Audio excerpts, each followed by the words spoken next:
Thank you very much. Today it's my distinct privilege to welcome to the White House 3 of the 5 living survivors of the USS Arizona. This is their first time to our nation's capital, Ken, Lauren, and Don. I hope this trip does honor to you and your truly heroic service, and we want to thank you all. That is so great. Thank you very much. Thank you. Gave me the nicest hardware, plus a beautiful hat, right? That was really beautiful. Thank you. For these 3 World War II veterans, December 7th, 1941, the brutal attack on Pearl Harbor is forever seared into their memories. It's also seared into America's memory because on that grim day, this mighty nation was roused to defend freedom itself. Each of them has a harrowing story of courage to share. They tell us of the American spirit under fire and of the will of our people to defeat threats to our nation and to the civilized world. One of the heroes with us today is Ken Potts. Ken was on the shore at Pearl Harbor when the attack began.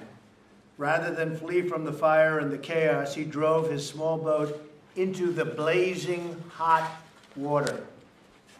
He climbed aboard the sinking Arizona and he carried off passengers one by one.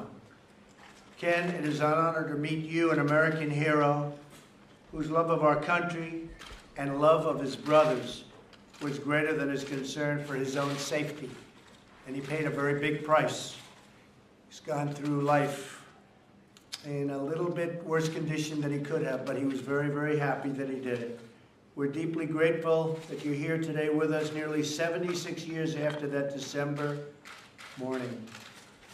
You're a living witness to history and a living example of true American courage.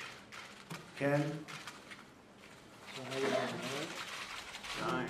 You doing good? Good. You feeling good? Good. You better go. He looks good to me. Thank you very much. Fantastic. Thank you. Lauren Brunner and Donald Stratton are also with us. They were on the deck of the USS Arizona doing their duty when the ship was engulfed by massive, massive flames. They were both fortunate enough to be rescued by another courageous hero, Joe George, whose daughter Joanne is with us today. Joe was in a boat next to the USS Arizona, and when he saw several men still standing, he hurled a rope onto the deck of the ship at tremendous risk to himself. Lauren and Don clung to that rope, and hand over hand, they crossed through the 70 feet of flames, burning endlessly.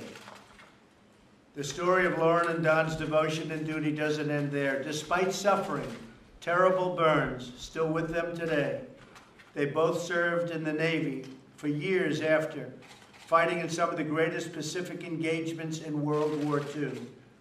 Lauren and Don, thank you very much for your lifetime of service and your lifetime of sacrifice. Thank you very much. Thank you. Thank you.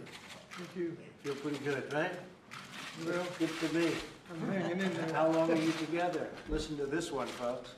67 years, my wife. That's a long time. That's beautiful. That's beautiful. Thank you. Thank you. That is beautiful. As Lauren and Don will tell you, they're here because one man, Joe George, stopped at nothing to save them. Joe George rescued 6 men that day.